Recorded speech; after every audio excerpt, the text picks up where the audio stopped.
the first quality of the human mind, if you don't have a strong intellect, is that the mind rambles. You understand? You are sitting here in the middle of your work day. All of you have come here obviously because you want to learn something. And you've come here from your busy schedule to learn something. Your own mind won't let you do that. So you're sitting here looking at me and the mind will go, oh, at 3 o'clock, where do I have to go? What is the meeting? Anxiety about the future.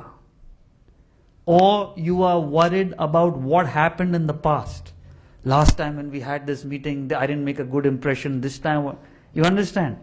So all the time, your mind is either rambling in worries of the past or anxieties for the future. This destroys your peace and productivity. See, I speak to CEOs often on these corporate seminars, and I ask them, because you look up to these people as successful.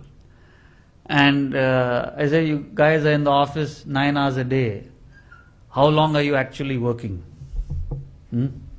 What do you think they say? Or you tell me what you think you do. Even if your boss is here, don't worry. You understand? Because he's in the same position. So don't worry about it. See, what I mean is, once you understand your mind is always rambling in the past and the future, what do you think? Suppose you're in the office 9 hours. How much are you actually in the present focusing on that work of that time? How much do you think? Less than an hour. You don't have to be that humble. How can you work there? Your boss is not here, no?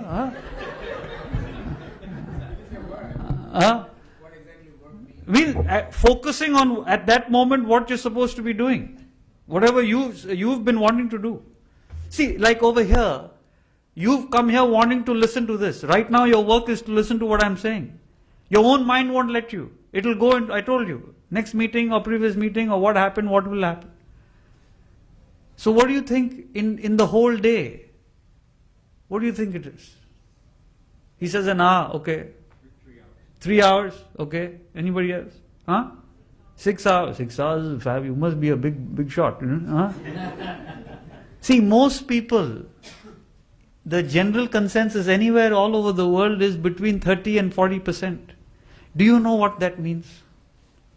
You have no idea of the implication of that. What should take you 3 hours or 4 hours to do actually takes you 10 hours. And that's why you keep saying the whole world, this is the problem, I don't have time. I don't have time. It's not you don't have time. You don't have an intellect to keep your mind in the present.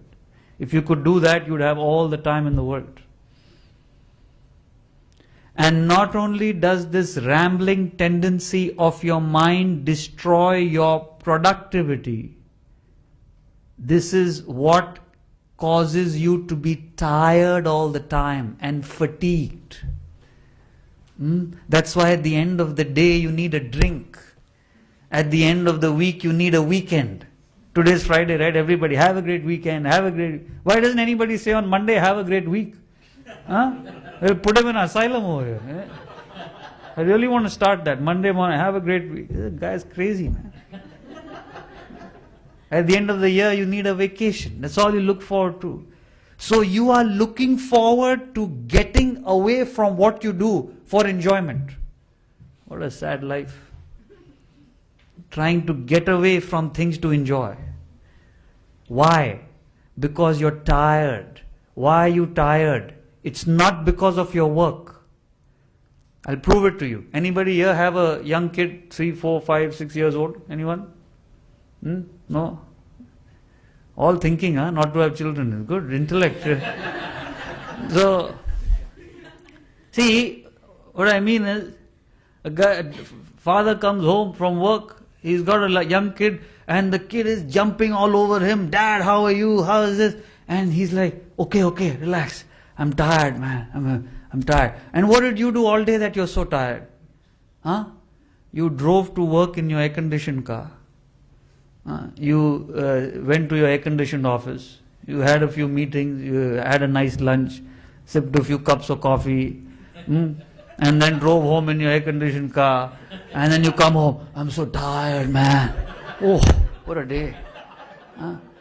And your son who's been jumping, kicking, dancing, running around all day, he's so full of energy, right? Why is that? Physically, you have far more strength than him. You can pick him up and toss him around. There's no comparison. And yet you are tired when he's so energetic. Because children have no worries of the past, no anxiety for the future. That's why they have boundless energy. Only adults feel tired. It's not your work. It's your inability to keep your mind in the present. That's what fatigues you. Worries and anxieties. It destroys your peace. It destroys your productivity. It destroys your energy.